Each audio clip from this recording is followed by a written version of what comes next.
ang bungag ma'am no because he just finished the remaining parts of chapter 1 and then naara man ito sa video recording ma'am. So, kana na itong mga sessions ma'am right after kato na klase pa sa introduction, so katong mga remaining sessions na to naka-recording na siya. So, pwede ta mo sa Google Classroom na to and you can watch the recording again, especially nga mas mag-una man ang ato ang discussion kaysa sa inyong pagsulat man no. So, nagawan mo sa introduction part, kasi kung the problem na part, and then is RRL, so medyo na-delay din siya compare sa itong actual case sa discussion. So, in kaso nga makalimot na ta sa ato ang previous na di pang discuss, we can just go back to the recorded videos no, para dito ta mo lantaw.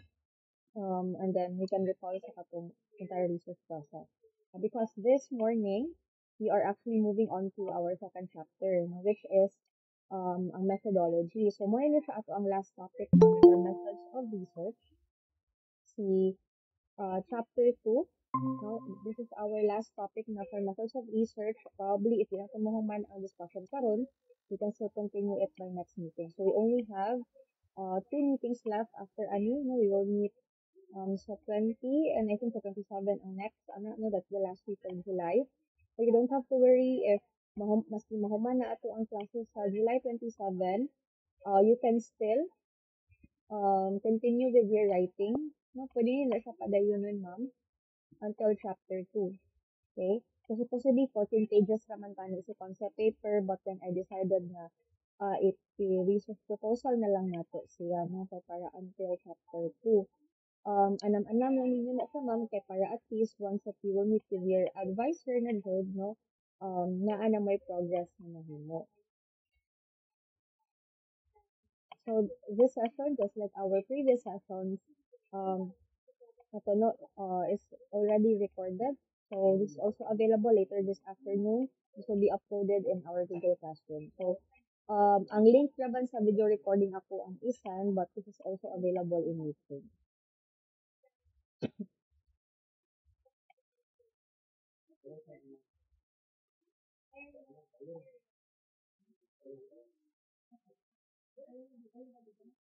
Okay, let me share my screen first. Let us get to know the different parts of chapter 2. Ano, there are only 4 chapters naman no, in your master's thesis. No? So in chapter 2, we have our methodology. So what is the methodology? No? The methodology includes some appropriate thesis design, what are the appropriate tools, no, research instruments, data gathering procedures na kinahanglan ninyo buhaton when you collect data from your respondents. So basically, unsay mga methods na to in order to gather data or answers from our respondents. Okay? So, content niya is ang research design. Actually, ang part sa methodology is just the introduction, short introduction on the importance of the methodology or its contents. And then, ang research design is, diraan nyo na i-identify if quantitative, qualitative ba inyong research, and if quantitative siya, unsa nga klase ng quantitative research. Is it experimental, non-experimental, comparative, descriptive, or correlational? We did touch on these types of research in our very first meeting. So, recap lang ko ana later po, no? Kaya na may uban sa inyo ha, nga when you compare variables with each other, we can um, also call it like comparative. But if we only determine its relationship sa kaning variables present sa imo nga study, it's correlational. But if wala siya ga-establish a relationship or comparison between variables, we can and if the describe naman ka sa phenomenon or current situation sa imuha nga study, then it is descriptive. No? So, sa research design, you are just going to discuss unsa ang type of research nga inyong employ sa study, and then provide citation, no, or justification na mo ni appropriate design sa inyong study. Then we have respondents of the study. So, naratay distribution of respondents. This is our first table sa ato ang research paper. So, for respondents of the study includes a tabulated distribution of our respondents. No? Like, for example, if we classify them according to a program, like SPA, BSTM education, no? um, ato sila ihapon kung pila sila tanan ng total population and then its sample size. In here, uh, it is possible if we can ask help from our statistician, we can ask Sir Abiliar for this one. Okay, moagi man po tag sampling techniques, no? We get the total population, then we also get the sample size. For example, if your ABM students, mudagan abi siya og 60. Just this is an example ha. ABM yung mudagan 60, next time mudagan og 50, so on and so forth. That's the total population per strand abi. Now, you need to only get the sample size. So out of 60, pila ra inyong kwaon. We are going to make use of the Sloven's formula for this. So, you need the help of the statistician. Okay, but kamo mismo, you need to identify first who are your respondents. Get the total population. Then you ask help from your statistician how to get the sample size. Once you get the sample size, let's say nag-compute mo using Sloven's formula, out of 60, ang inyong kwaon na sa ABM kay like half lang siguro, or 25, or 40 ka students. Then out of those 40, out of 60 students, so 40 out of the total population of 60 ABM students in your kwaon, you have to also do stratified random sampling. So this is a method wherein you randomly select your respondents sa ABM regardless kung unsa siya nga section na belong. No?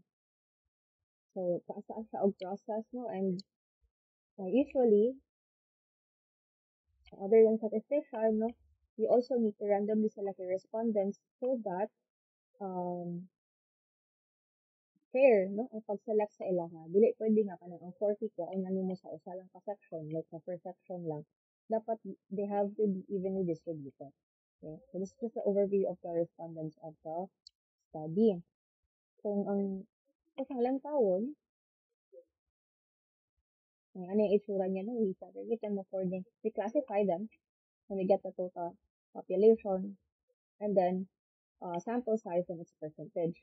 In here, wala na ako sa gi-undergo og sample size because quota sampling akong gikuha, no, ang method of selecting my respondents. There are so many types of ways on how we select our respondents. Now, we can do non-probability and probability sampling. No, with probability sampling, you need to randomly select your respondents and dapat na siya computation, no?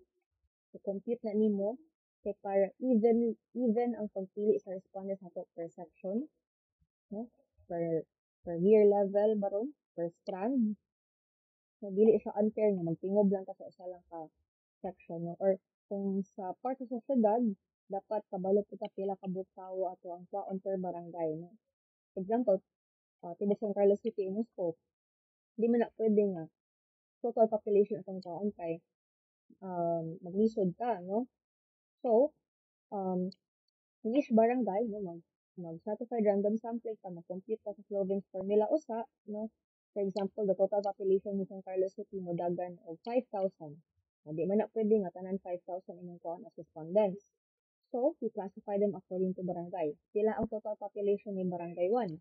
Pila ang total population ni barangay 2, 3, 4, and so on. Once we got a total population for per barangay, nagkataog population. For example, barangay 1 sa total of, let's say, 1,000 ka mga residente. So, barangay 2, nasa 1,500. No? Di po na pwede nga tibok barangay 1, 1,000 yung kwaon. No? Example na ha. So, Sloven's formula ta. Out of the total population of 5,000, pila ra ka per barangay ato ang kaon. So, compute na to, out of 5,000, natibot ang per barangay, nakuha ra ta og at least 150 per barangay. 150 respondents per barangay. That's an example ra ha. So, out of 1,000 na total population sa barangay 1, 150 ra yung kaon dito. Now, di pa dyan na siya mao, no? Sa stratified random sampling, kaya nakabayo na ta nga para evenly ang pagpili, dapat tag 150 per barangay ato ang kwaon.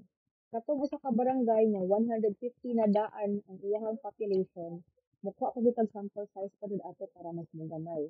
Okay? So katong mga dagko ng population, so 150 ra atong kwaon per barangay. Sa 150, okay, So, na total population. Then, atong kuha na sample size.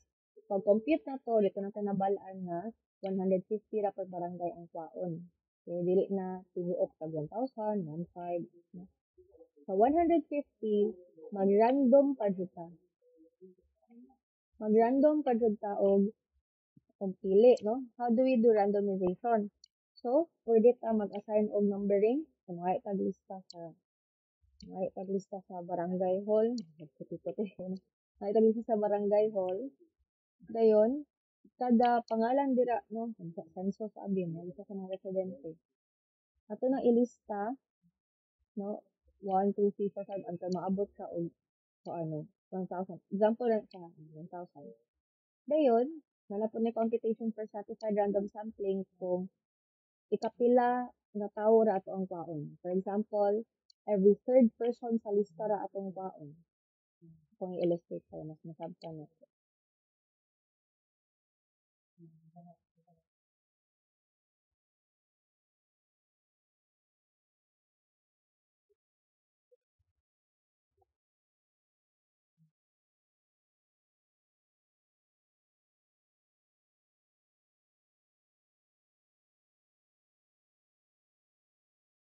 So,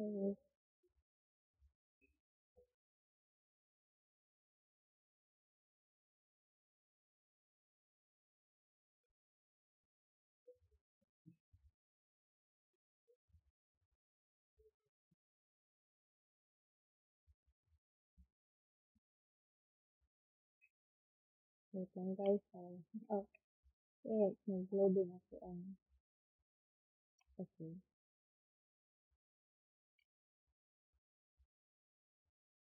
Process actually na. Pero, sa inyo nga case, man sa sir and ma'am, kung sa school naman, so fewer inyong respondents. So, sa ko in the case mong sa ako ang, dako ako ang respondents, dako ang scope. Pero, same process naman sila, regardless if dako or gamay na. But we have to identify if unsa ang appropriate sampling. No, mo bitaw na nga mas maayo mo consult kita sa statistician. Okay?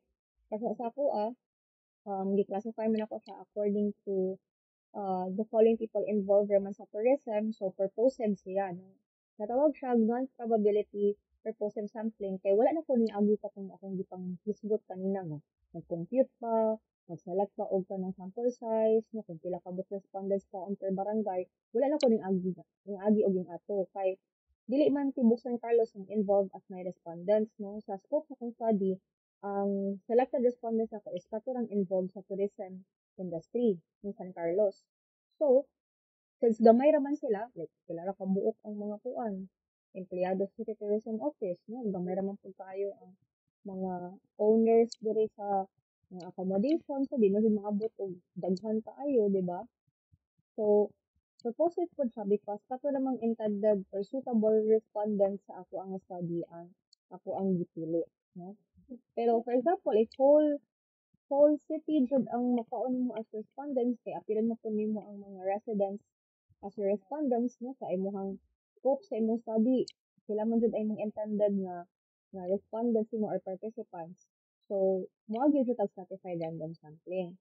O first ko anang previous study sa ka master student mo nga ang iyahang i-assess is ang school facilities. Na di man na pwede nga usa lang ka section ang imong kuon as respondent. So, dapat tanan. Kaya tanan ng estudyante sa kana nga eskwelahan, gagamit sila sa mga facilities sa school. So, pwede po siya magamit ang stratified random sampling. Kaya labi na if dako kaayo din sa entire population na sa kaskwelahan ng ato ang kwaon. Pero kung department man lang, pwede man siya punta mag-sampling, mag-stratified, pero mas dali na siya kay fewer ra ang total population. Okay? So let us go back. No? Overview lang dyan po niha sa respondents, no? Dili pa ni siya. Ato lang i-familiarize ang contesting methodology. So, for example, your total respondents or total population,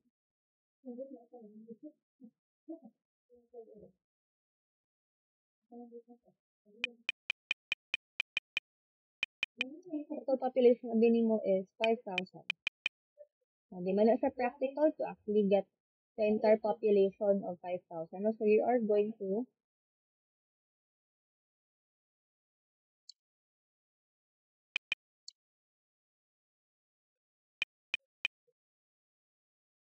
you are going to get a sample size.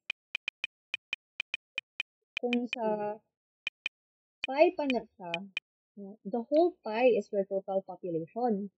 Now, it would be difficult for you to actually get the entire population given that the size is too big, diba? Dako ra kaayo. So, you're going to get a sample size, no?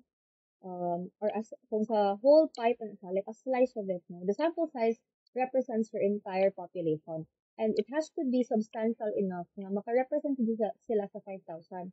Di man na pwede nga 5,000 ang total population mo, kaya kag 150.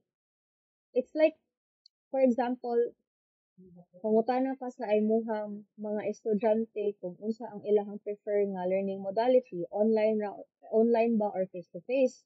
Kunya imong gipangutana duha ra ka estudyante. Kunya silang duha ni ingon nga online ilang gusto pero wala di ka kabalo nga majority of your class prefer face to face.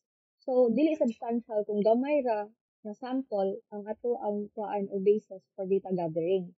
Na same po na diri no. Dili enough ang 150 lang to represent the entire population of 5,000. It has to be a substantial amount, no, na maka-represent sa entire total population. Okay? So, in the sample size, for example, no, we have implemented Slovin's formula. So, I'm not really that with statistics, no, pero we have our statistician for that. No? Let us just say, pag-compute mo, na-narrow down siya into at least like 2,000, 1,500 to 2,000 na lang. Pero, let us just assume. Okay. Now, kaning 1,500 to 2,000, you have to segregate pa rin siya.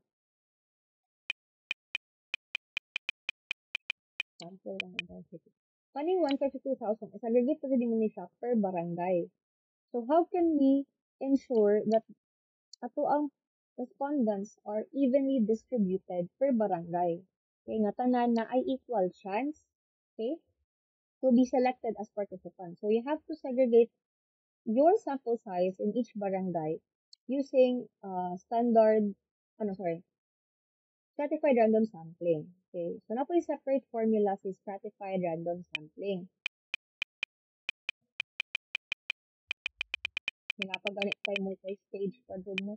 So, when you compute sample size, 1,500 to 2,000 through stratified random sampling, for example, you came up, no, 150, 100 to 150 ra ang kaon per barangay.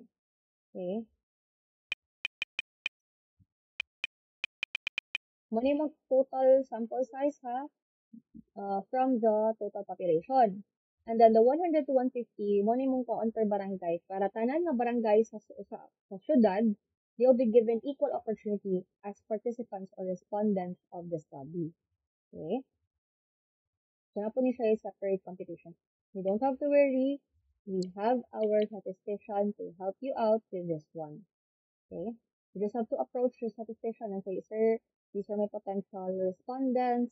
And saan man ako pagka sila, sir, need ba kong sampling or dili na? Isa po naman niya ang total population. Kung gamay ra gani ang total population, either magtuta ra ka, no? For purpose of sampling, no? Depende po sa nature sa inyong study. Okay. So, kani siya, intended din siya for larger number of respondents. Okay? So, kaning 100 to 150 per barangay, unsaon po sila niya sa pag-select, given that atong ibitaw naa sa 500 or 600 ka tawo ang naa sa usa ka barangay, ato lang ibutang. So, you get a list, dagag paano pwede ta magpa lottery method, bunot-bunot, so you assign numbers, or fishbowl method and lottery method. No? So, ang lottery method is we assign numbers sa 500 kabuok tawo sa barangay 1 abi, no? Barangay 1 has a population of 500. Okay, 500, no? 150 or 100 naman yung kaon. So, mukha kag lista sa barangay baron, kapag mag-census or lista silang mga residents dira, and then, mo assign kag numbers nila. Okay? So, sa lista nimo, until maabot og 500, Kasi napupunay other computation wherein ikapila nga tawo ato ang kwaon. No? Okay, list of names diri.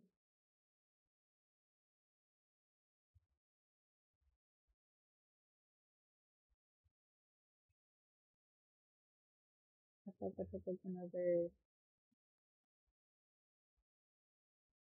una, everyone, no, you don't have to be intimidated. Di man ingon nga, humanon sila to sa kabulan, no? Kay it entails time.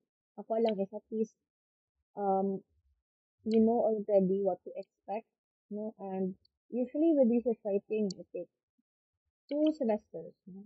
Almost a year to finish. So, kali siyang chapter 1 to 2 na naman to sa chapter 2. This is to prepare you for your proposal pohon. Okay, siyempre we have our title hearing pa, then we have our research proposal.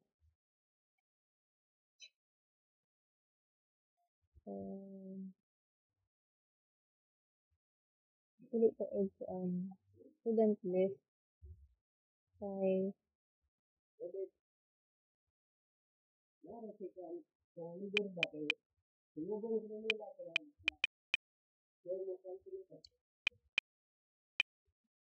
I'll try to find my students list.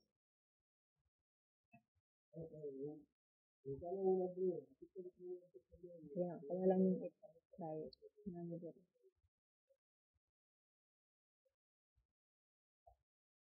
Okay.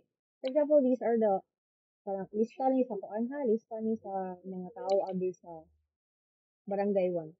So, numbering kanila niya. Pag computing mo, no, nabalaan nimo nga every third person ra imuhang kwaon sa uh, barangay 1. Okay, so kung every third person, so kani, no, every third person imong kwaon, so si Cabero, si Digito, si Favores, until maabot ka, at some point, no, maabot ka nga 100 na sila tanan or 150. Okay? Ako na every second person, every fourth person. So, kasi kabalo ka na mag-compute sa una na, nalimot ako ko ano, natayaan ako sa, kaya I rely mostly na on my statistician to do this. Pero, on your end, no, so, pili ka every third person. Dili ka sa ingon ni every third person, tanan ha, and depende na sa unsa results ng computation when you do your sampling. Okay? Kay, una, we get the sample size, then we identify pila ka bukwaon if we classify them according to barangay. And then sa barangay, we also have to compute pa jud how to select out of 500 katawo, how we select the 150 or 100 katawo per barangay using our certified random sampling. So, kanina kung ipang yellow, ako nang himuon no, every third person akong pilion, that's per lottery method, until maabot ko of 100 to 150. With fishbowl, no, we put names, their names on a bowl, and then we select it, no, kanang, ato aram, kung anon, kanang, pilion, no, we pick it. Pero, di na na mga manual, na naman tayo like, mga wheel of names, no, or na naman po tayo, kung on how we select, diba? So, di na tayo kinanglan na magbunot-bunot ko sa tag sa ano. So, yung anak mo sa how we select our participants or respondents, especially if you have a larger size, no? So, nga actually duha ka klase of the non-probability and the probability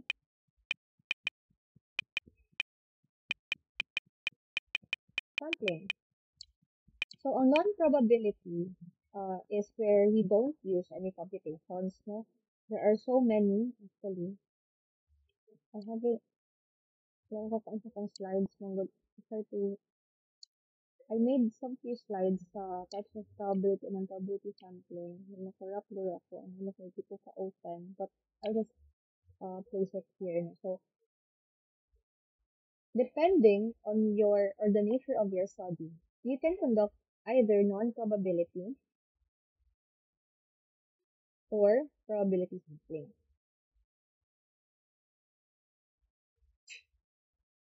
So, ang probability sampling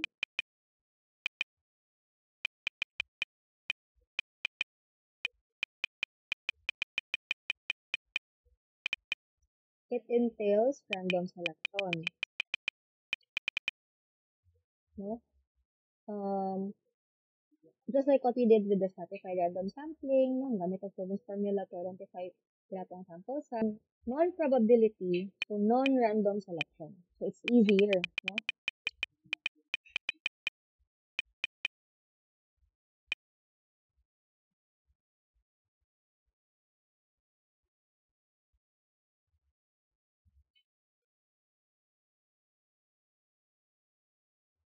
Nag-count ako. Okay. Non-random.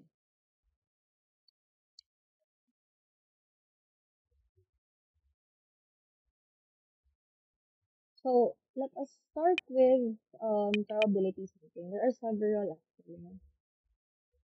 Itong mga example na ko kanina, like simple random, stratified random.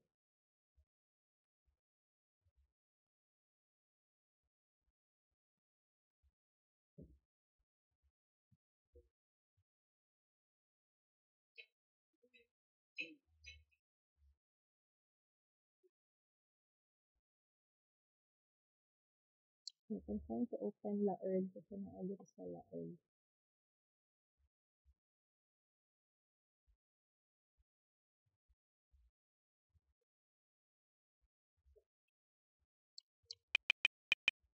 Okay lang. Cannot open Laerd din. We have simple random sampling, stratified random sampling,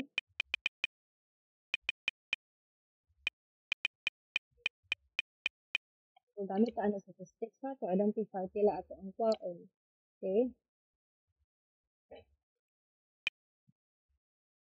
With cluster sample,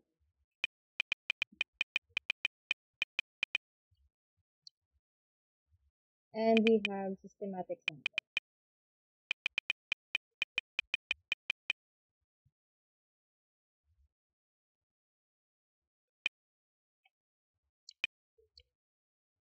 And then next we have the non-probability. So from the word non-probability, it's non-random. So pwede ra ikaw mo pili, no? Kung sa magyan sa mutubangan, mura pwede mo kwaon, napatay snowballing, naatay purposive, okay? Natay quota, like for example, so kung quota kay 500 ra ka correspondence, maabot ka ng quota, okay na, no? Di ka kinahanglan nga, kada barangay, i-classify pa jud nimo, no? Kada panimalay, pila ra imong kaon, dili kuan na kung kinsa ra ang willing mo answer sa imong survey, nga abot kag 500, okay na na. That's quota. So katong na atay convenience food. Convenience ka ng atabi ka sa plaza, no? Magpa-survey ka niya. Kung kinsa ra ang mo agi-agi sa mga tubangan niya, willing mo answer, mo na siya. Kung na mo respondents, dili pa ikaw mo identify pa kinsa ang imong respondents. Kung kinsa ra ang willing mo answer, di mo na may convenience sample. Snowball. Ang snowball is version ka ng referrals ba? Taba og recruit ko di mo respondent. Basta nakay pa answer sa imuhang kailang. Kalihog answer ang mga survey. May maniman, may yung padeng ka nga. Dito ko participants pa. Yung inyong yung mga kaila po ha nga ka ni answer ni. So, imuhang respondent, mo recruit po sila, no? O lain na po mga respondents na ilaha pong kaila. Okay, so nasa referral. Ayan, quota. Ay, terrible. Quota sampling. Purposive. Purposive is kung kinsa ni angay nga may mag-respondents niyo. So, sila yung mga respondents na. Ako ang sabi kay, more man siya sa kuan, kanang effectiveness sa moringa as a substitute to lower cholesterol. Natural way to lower cholesterol. So, katurang ang, syempre, ang katurang ako ang kwaon, katurang yung mga tagas og cholesterol levels, na kanang gagamit sila og kanang maintenance mo kay para mo lower ilahan. So, we will try i-substitute na sa with moringa to see if mas effective ba ang moringa compared to the usual nila nga maintenance. So, muna siya ang purpose kung kinsa ka intended na participants na sa inyong nga research. Kasi ako pwede pa siya matawag purposive kay kato namang individuals nga um, connected no, to the tourism industry ako ang kwaon. Diba? So, it could also be called purposive. Napot yung mga geopol, pero pinaka-common tangira naman sila. Okay. So, kada kong i-introduce kanina, that is an example of a stratified random sampling. So, ang sa simple random, katupad akong gata ng example wherein magpili ta through paroleta, mag-fishbowl method ta nga mabunot-bunot ta kinsa ang atong mga respondent, kunya um, ma-assign tag numbering, so ikatulong nga person no atong that's example of a simple random sampling. Natin separate formula po. So kato kung gata ng example is nag-stratified ta una, after ka nag-stratified, nag-simple random pa jud ka. Okay? So, basta gani magpili tag respondents nga mo assign tag numbering nga bunot-bunot ta no dapat at least mabot og 150 kung kinsa nga bunotan mo atong respondents or katong lista nga kung gihatag tayo no katong nagsulat og lista nga nag-assign kog numbers nila dayon pag-compute na ko no og formula dito na ko nabalaan nga every third person ako ang kwaon. Okay, that's simple random assigning numbers ano bunot-bunot. Ang stratified random sampling is i-divide mo sila into different subgroups. Like, the moment that you divide or you classify your respondents according to barangay, okay, then mukha pag pila ka book imuhang sample dira per barangay, that's stratified random sampling. Okay? A perfect example po is imuhang segregate imong mga estudyante, no? Pila ra ka buok male students, pila ra ka buok female students sa kung kaon per strand, per department sa college. Okay? Mga siyang stratified. We classify them according to subgroups. So, nanaharap po siya certain amount na sample size na kaon per gender, per year level. Okay? So, nakasabot na ta so far, everyone.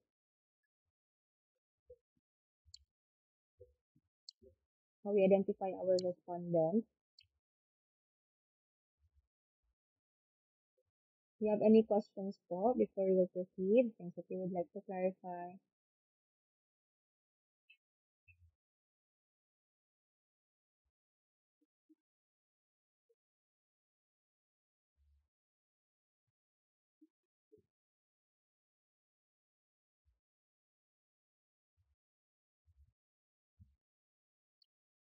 Okay, so I think wala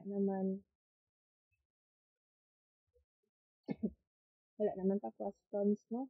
So let us proceed now to cluster sample and systematic sample.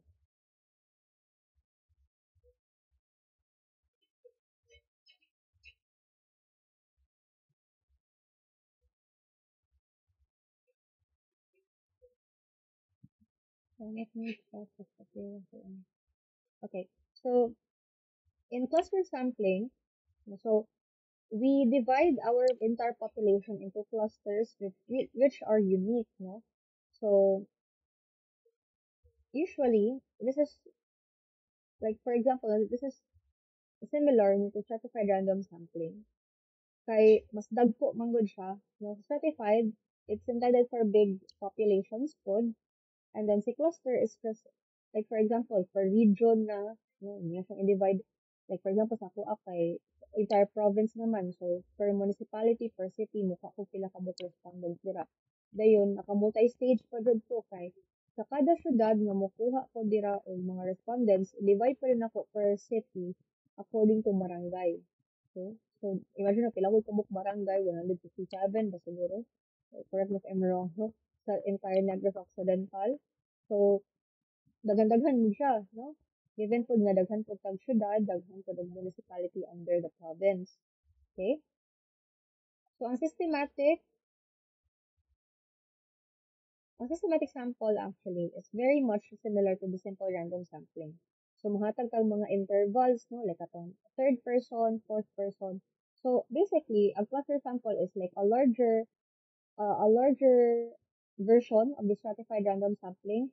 While ang simple random sampling where we assign numbers, kung bunot-bunot ta, parisan kasi natong intervals kay pwede na sa systematic sampling. Ang systematic sampling is again, no, ka-assign na tag numbers sa to ang lista using simple random sampling. And then, napili yung mga intervals like ika-fifth na person na to ang kwaon, ika-10th na person, ika-11th na person na to ang kwaon sa lista. And so, every 11th person sa lista mo to ang kwaon, ito makaabot na sa to ang quota, and that's systematic sample. So, very much similar to simple random sampling.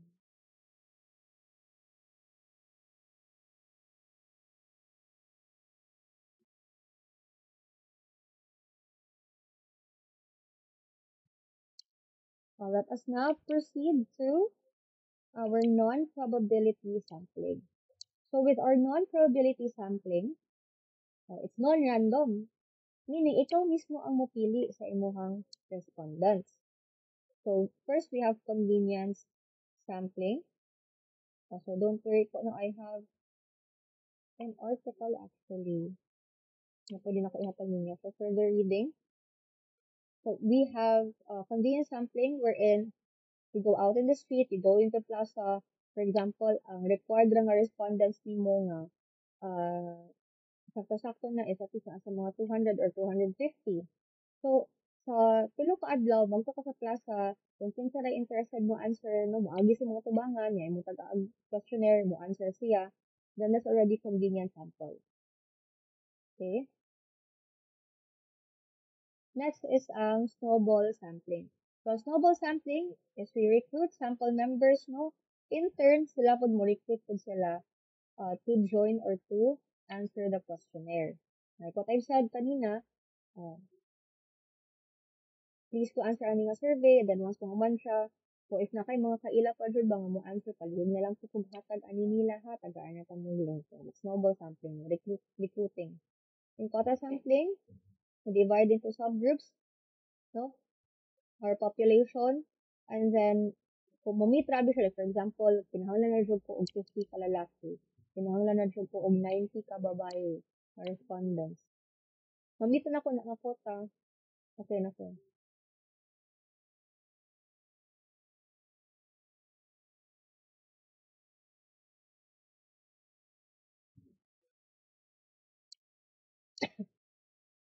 Okay. Next is purposive sampling. Ang purposive sampling is, again, kato ang wing ninyo kung kinsa ray intended nga respondents. Okay? Paano ko mga respondents? Teachers lang. Okay, that's purposive sampling. Ako ang intended nga respondents ra kay kanang mga go-work sa tourism office, or ako ang intended respondents ra kay akong study is about um experiences no sa katong naay mga post-traumatic stress disorder, okay, and how they cope with their day-to-day life. No? So, katulad ng mga tao nga naka-experience sa PTSD, that's purposive sampling. Okay, so, questions po, or klaro naman sa tanong.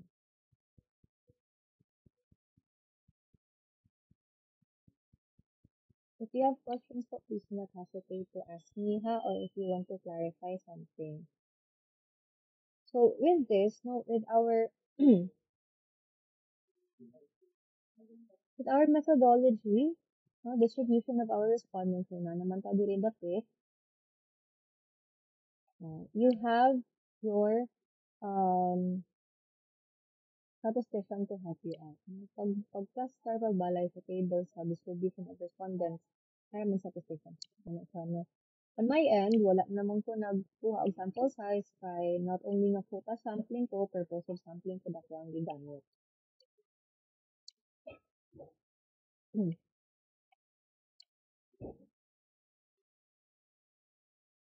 So, kani siya, under our respondents, na igo naman ta mo discuss sa ang pamaagi nato sa pagpili sa tong respondents, So, non-probability or probability sampling ba? So, sa ako quota sampling. So, sa quota sampling man ako, na nakuha rin i-identify per respondent pila sila kabuok tanan and then total, no? Total respondents. So, kana raman, no?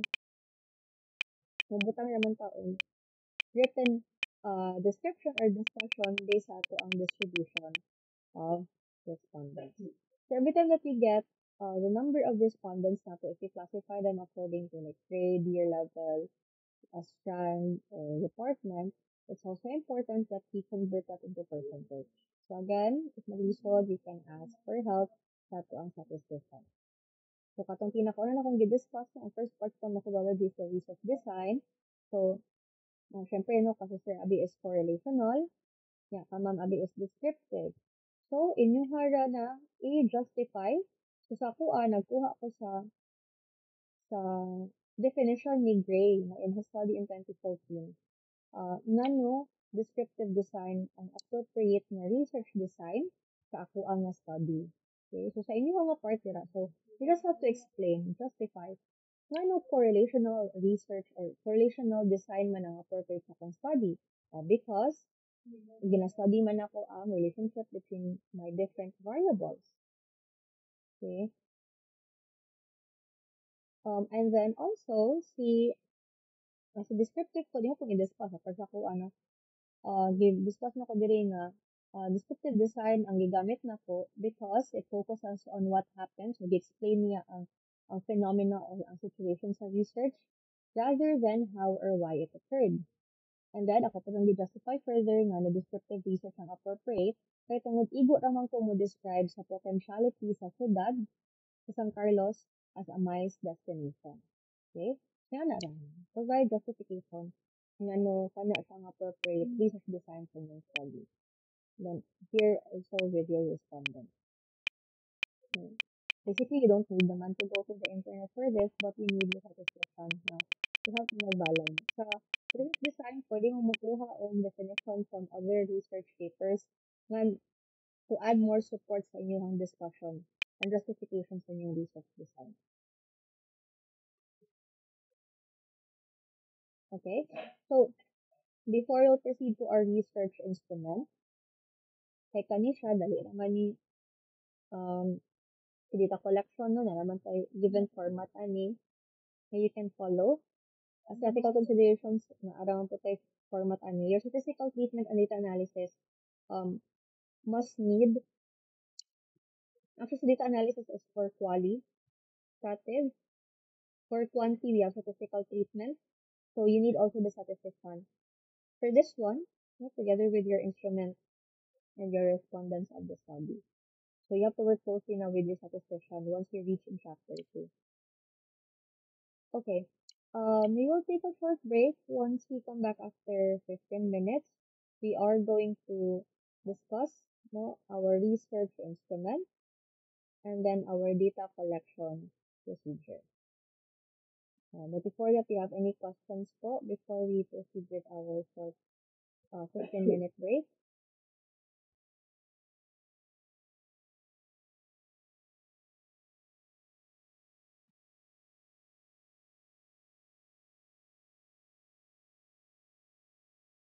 Ma'am and sister, okay naman po so far.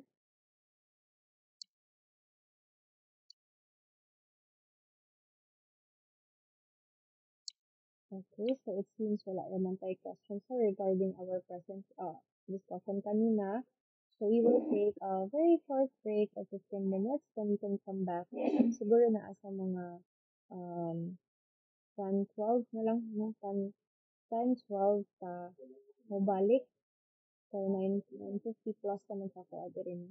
So 10-12 mobalik to the continuation of our discussion on chapter 2.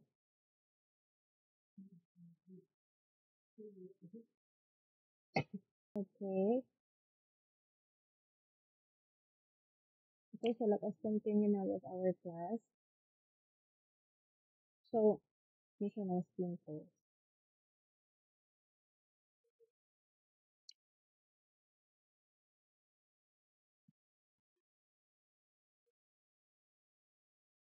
So the next one po is our research instrument. So our research instrument actually includes your questionnaire. It depends if you are going to proceed with a Likert scale type of questionnaire, meaning it is answerable by strongly agree for 5, agree for 4, 3 neutral, 2 disagree, and then 1 is strongly disagree. No? Pero it really depends. No? Sometimes it changes to always, sometimes never. So it really depends on the type of questions as well. And then you can also make use of a checklist questionnaire, which is answerable by yes or no. Now, an important thing to remember that when we make our research instrument, we have to pattern it from our statement of the problem. So for now, since I haven't seen pa your statement of the problem, I cannot actually provide you with suggestions pa no on how to structure your research instrument. Because usually, okay, so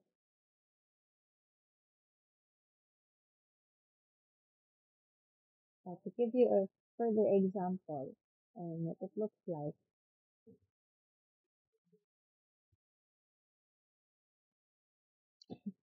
scroll down here for my sample of the research instrument. So you are going to draft your uh, survey questionnaire, no, as we call it. Sometimes we call it research instrument in our manuscript. You're going to structure it using your statement of the problem. Mabito na siya nga, every time that we undergo our questionnaire under test of validity or test of reliability, no, i-check ko na siya kung align ba ang ato ang statement of the problem, na by alignment ang ato ang statement of the problem sa ato ang questionnaire.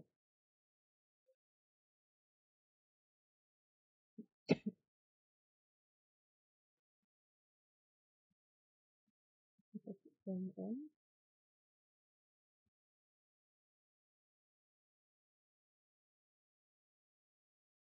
So, for example, no, we have already established that I have three statement of the problems. No? So, ang first na kong problem is identify ang potential ni San Carlos City as a MICE destination using the 5 A's of tourism. No? I'm going to use attractions, accessibility, accommodation, and amenities. This is my first na question under my statement of the problem.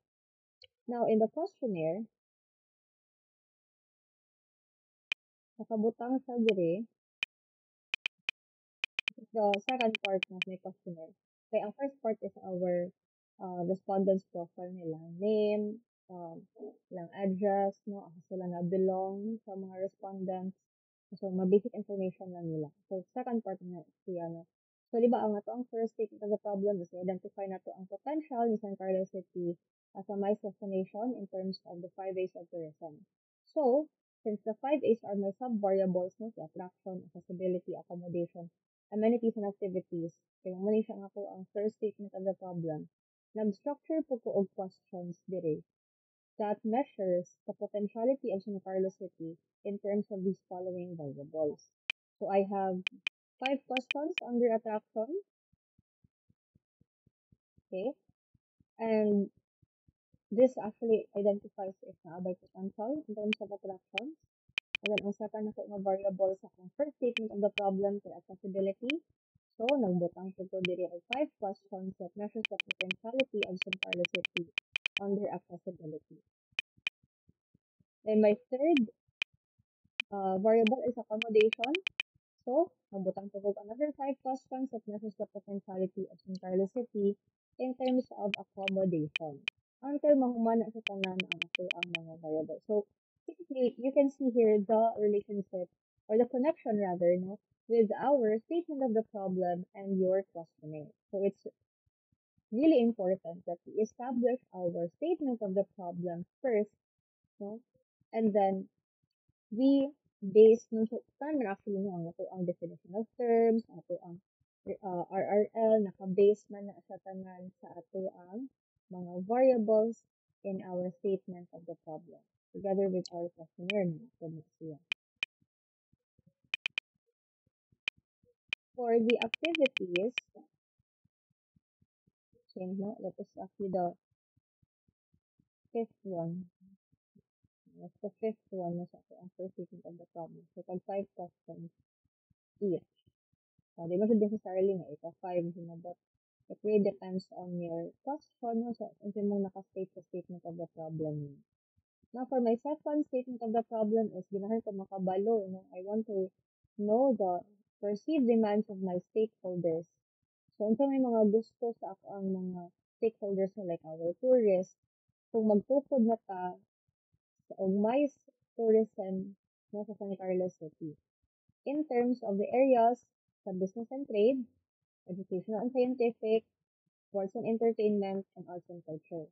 So, ano kaning upat ka areas kay kalabanan sa mga big events, conventions, conferences, ga surround sa kani nga mga departments, sa kani nga mga areas no like business, education, sports, arts.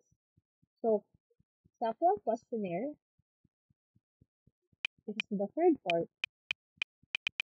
So, kung gibutang diri ang second statement of the problem no, with my directions.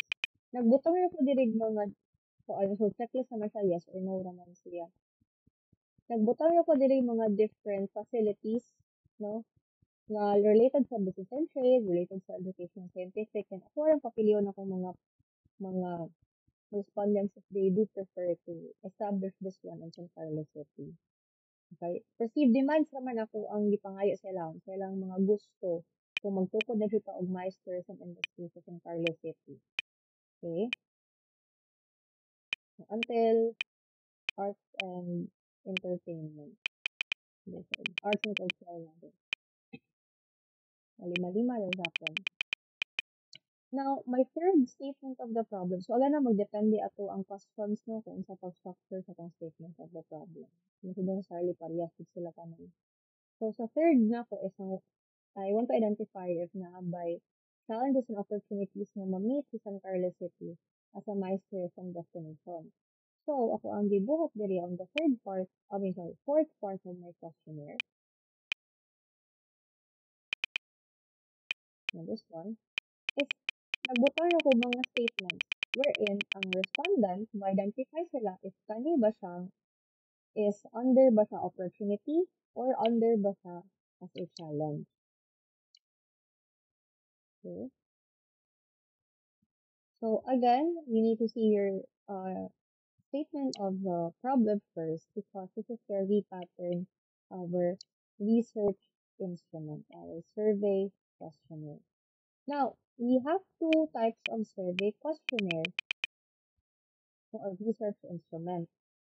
Kung ato ang sampling na say non-probability or probability, ang ato apong questionnaire naaghan po na siya klase, no? So, naatay, so this other questionnaire we have standardized, down sa the standardized questionnaire or self-made or researcher made. Katong ipakita na ko kanina sa inyo classmate. That is an example of a self-made questionnaire, meaning I made those questions from scratch. Now, a standardized questionnaire is naa kay basis, meaning naa kay gikuan og reference, no? So, mo ni siyang example kung mag-standardize ka.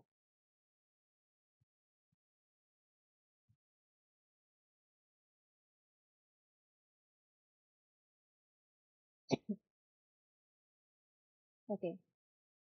So, usual man din ang part 1 is ang respondent's profile, nilang age, nilang sex, ilang depende na kung estudyante, ilang program, or ilang year level. Okay?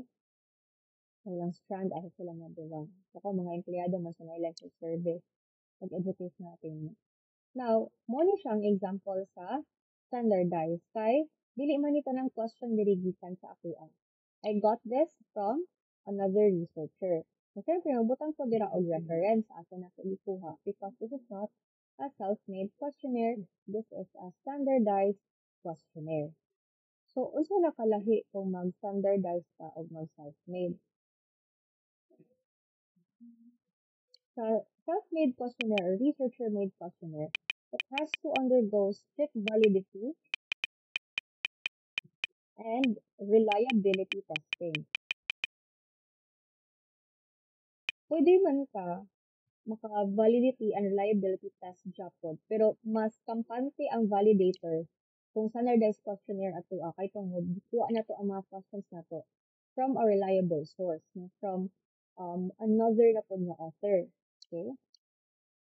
While ang self-made o researcher-made is ikaw mong gahimo sa questions. So, we are not 100% sure if your questionnaire is free from error. So, moagi siya og test of validity and reliability test. Unsa man ning validity? Una man ni siya before ta mag-reliability. Si test of validity, we take at least 5 validators na naa na full-fledged master's degree na related sa imuha nga study na like for example, kung guidance counseling gani dapat maka-validate ka sa katunaan ay master's in guidance counseling.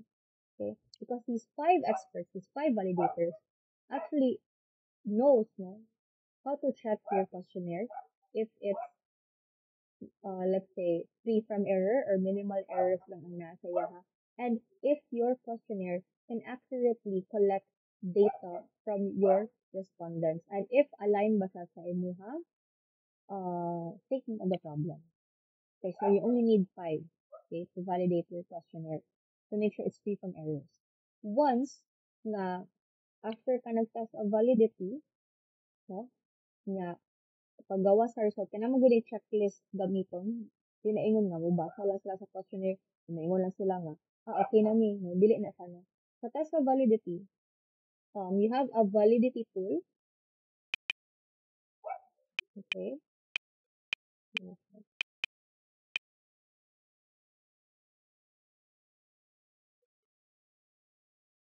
Okay.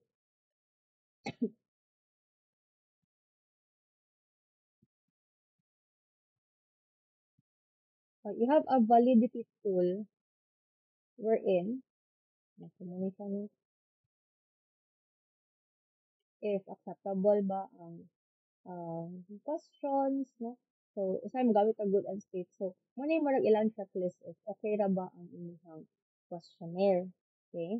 That's a survey validation rating scale.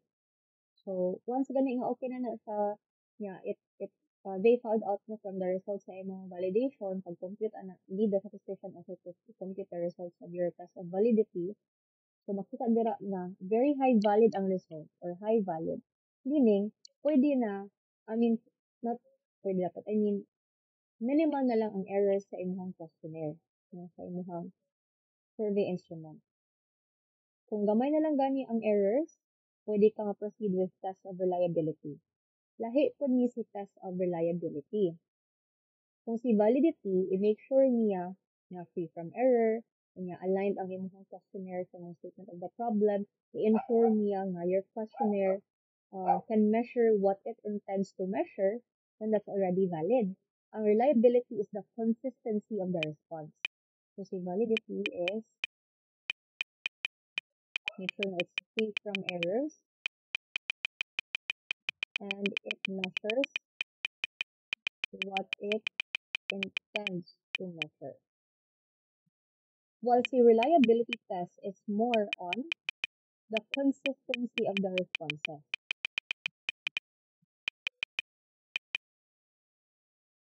Okay.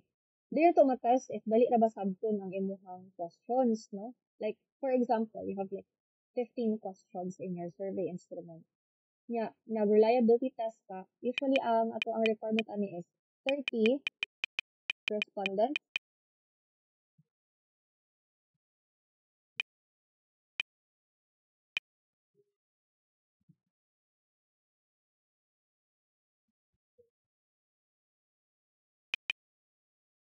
from, not from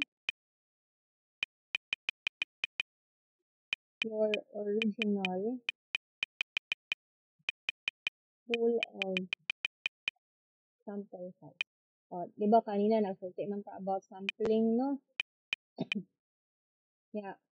Ito na found out na 150 ra or 100 ra abi for example per barangay atong found as our sample respondents.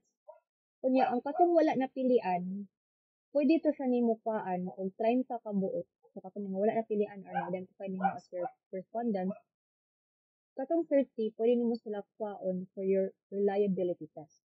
So, dapat kumuha tag 30 respondents kung mag-reliability or pilot testing ka sa tuwang survey questionnaire, ikahuman na tag test of validity. Dapat, gikan siya sa katong wala napilian sa inyong sample size. Okay? Kaya naka-identify naman ka nga mo na sila mong kwaon, katong wala na sultian og pili, sila ang imong himuon ng participants for your liability test. Now, unsa man niya siya ang buhaton? Mag-pilot testing ra ka. Okay? I-distribute your questionnaire, answer nimo sa ilaha, and once you collect those 30 responses, you have to compute together with statistician and identify if consistent ra ba ang responses per question. Meaning, ana, almost all of the students ba nag-answer of yes, or the respondents ba answer of yes, or majority ba nag-answer of no. Meaning, dili siya ingon nga maglibog ka ba nga. Ano, 50-50 man ni puros, tanang 50 questions, half nag-yes, half ang no niya. Dili ko pa-identify asa ang majority kay tungod pareha sa sila tanan, no? So, meaning ana, dili kasabot yung mga respondents sa pag-structure sa imong questionnaire, di ba? Nga, kailangan tag consistency. Dapat consistent nga na-adjoy ning agree nga mas majority ang agree or na consistency nga mas majority ang disagree. Okay? So, muna siya under your research instrument. You can make a self-made or a standardized question. Sa standardized, makaagi naman siya pang test of validity and reliability. Pero, lesser na ang tanang ganing mag-certificate mo. Kaya makabalo na ganin na ang validator nga, okay, iyaha maning kuha from this source, no?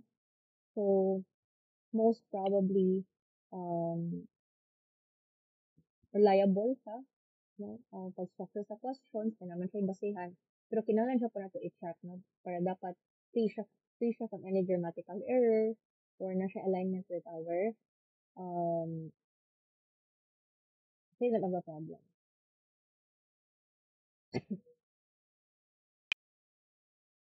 Malimot ko sa, okay.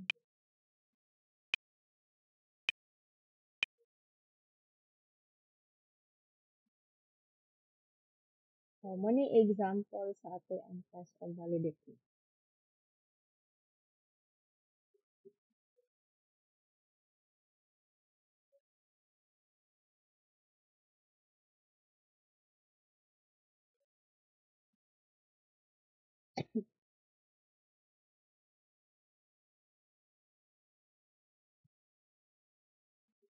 Okay. So, sa test of validity na mo is, naghatag ko og letter, no? Ako mga estudyante actually, naghatag sila og letter na nagbutang sa isang statement of the problem.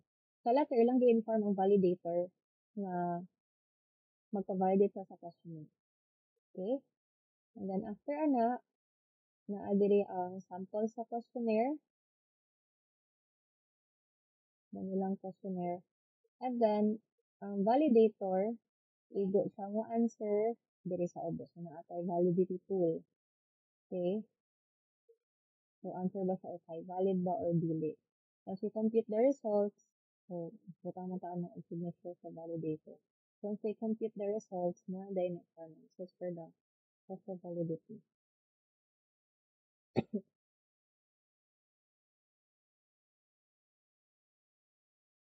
Questions po. So, ang kani siya is overview lang niya ha. Dili ko man natin sa buhaton sa higtanan.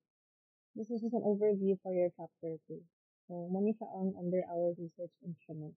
Once mo kayong una ta sa ato ang questionnaire, dira pa ta sulat of written description. Okay, like this one. So, humay to sa questionnaire na to, diri ta balik sa ato ang manuscript.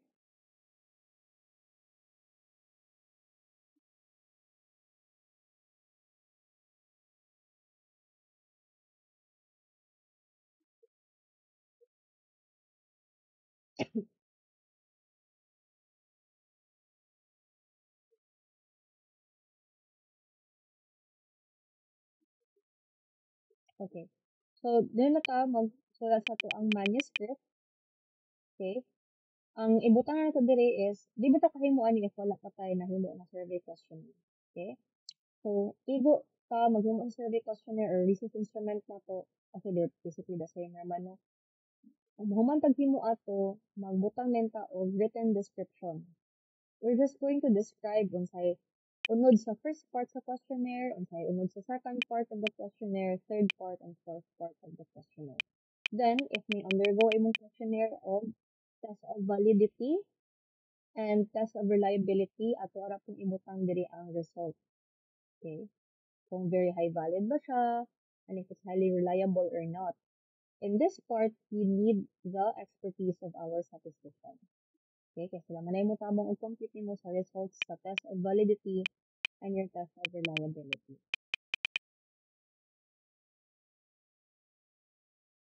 Questions po before we proceed?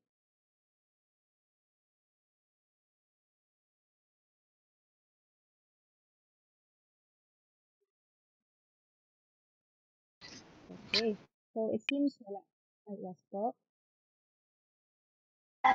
Ma'am Saibel, excuse.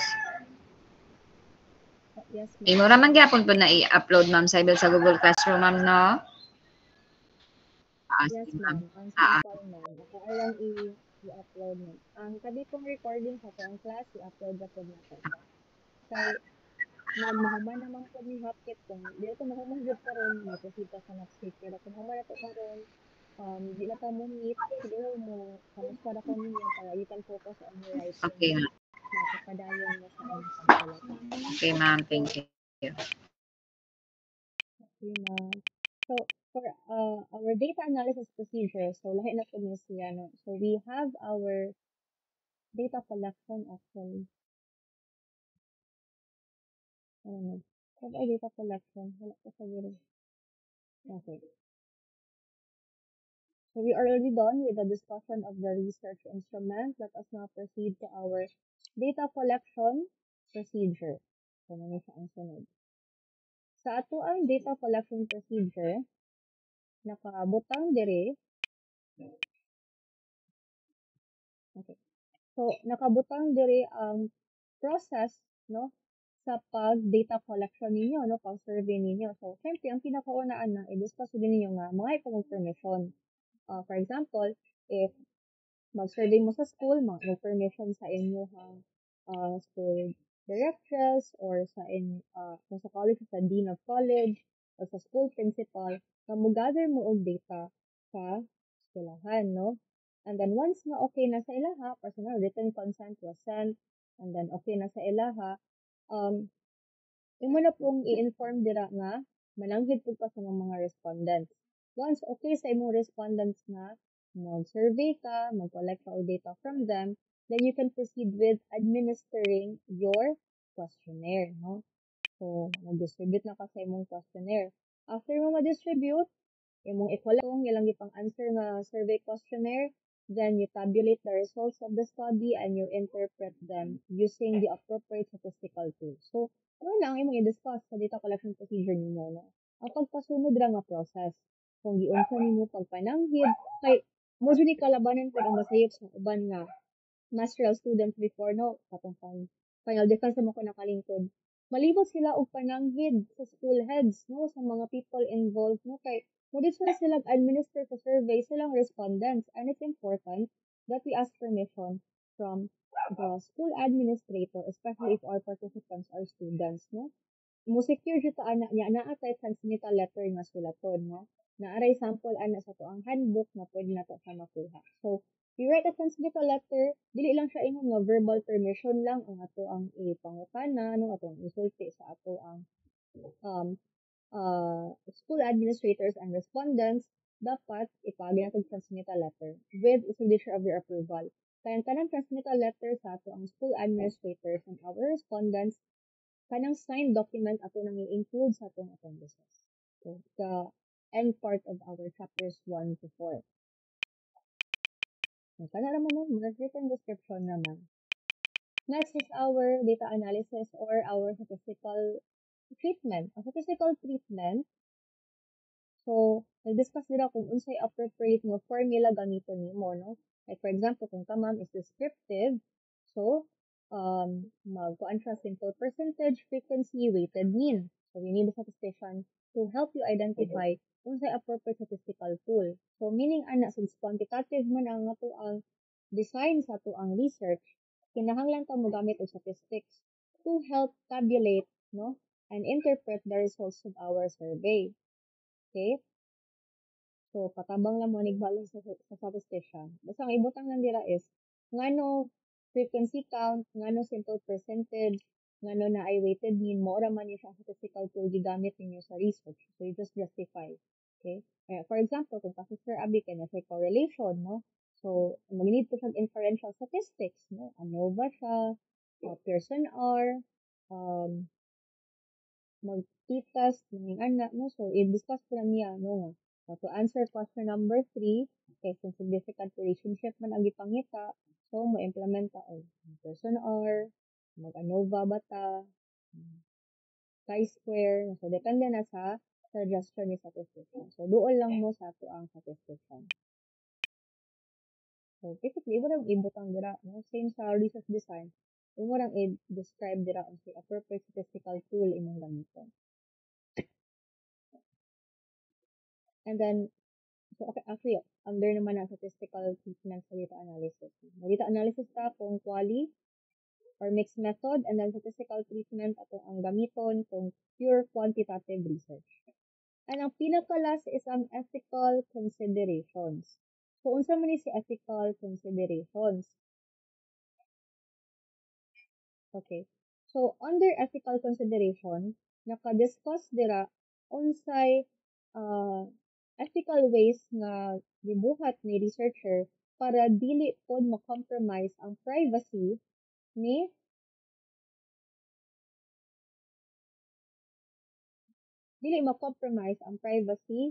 ang confidentiality sa survey answers ni respondent. Kung mag-ato siyang i-tuan ba, i-reassure na kana ilang pag-answer sa survey questionnaire, di na to ipagawas na without their knowledge, no? And the data that we collected from them, we will keep it in full confidentiality. Ito po sa ano. Katong other sample, no? Kay katong kung sa UNOR medyo taas ng good siya, kay naka-identify pa dira ang iyang contribution sa economy, sa community, mataas na kaayo. Kaya ito sa nobo lang.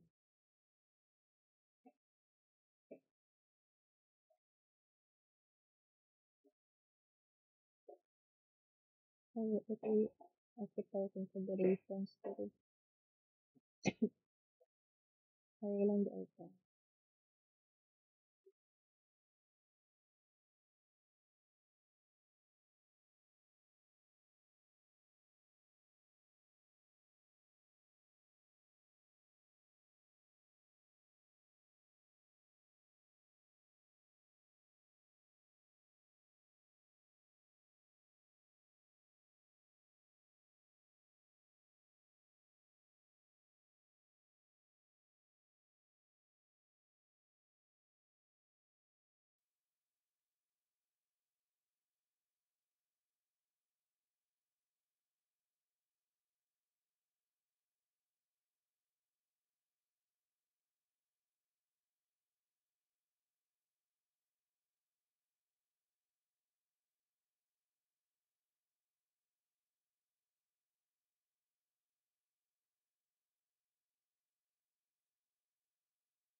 Okay, so no meetings na ta Ma'am Cybel this Saturday. Mo update lang mi if no meetings na ta this Saturday Ma'am Cybel.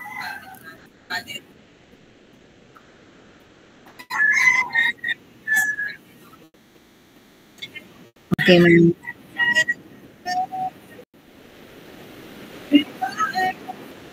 Oo.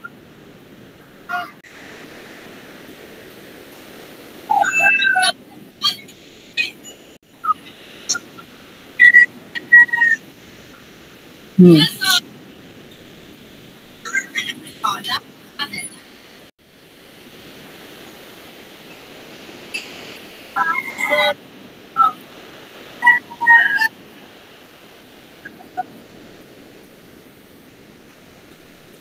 Sige ma'am, if ever na ako mahuman, ako na pwede submit sa imo messenger ma'am para for checking. Thank you ma'am. Ay, background study. Sige ma'am. Thank you.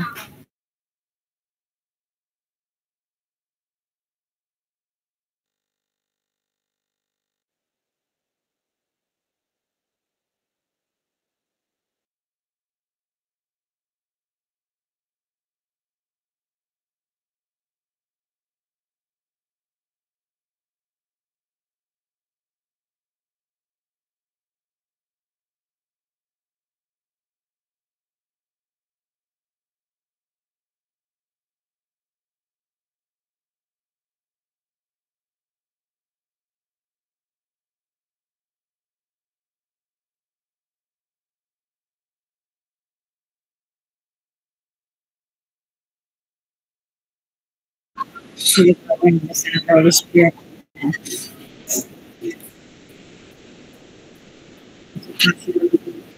Waiting forever in